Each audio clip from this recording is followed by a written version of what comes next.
Good morning wastage. నా పేరు లలితమ్మ, మాది తాడిపత్రి. మరి నా స్టార్టింగ్లో నేను హెల్త్ కోసం వచ్చాను ఇందులోకి. నాకు షుగర్ ఉందండి, దాదాపుగా 13-14 ఏళ్ళు అయింది డయాబెటీస్ వచ్చి.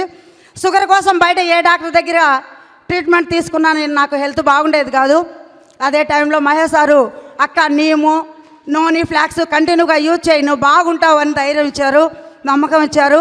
ఆయన చెప్పడం వల్ల నేను ఆ ప్రోడక్ట్ కంటిన్యూగా ఒక 5 సంవత్సరాల నుండి నేను వాడుతున్నాను. ఈరోజు నా ఆరోగ్యం బాగుంది. తద్వారా నాకు ఫస్ట్ వచ్చిన ఇన్కము ఎంతో గుర్తులేదు, ఒక 400-500 ఉండొచ్చాము. తర్వాత ఇప్పుడు నా హైయెస్ట్ ఇన్కము నిన్ననే చూసుకున్నాను, 1,25,000 చిల్లర. అంతేకాదు దాదాపుగా 1.5 నెల అవుతా ఉంది. స్కోడా ర్యాపిడ్ కార్ తెచ్చుకున్నాను గిఫ్ట్ కంపెనీ నుండి.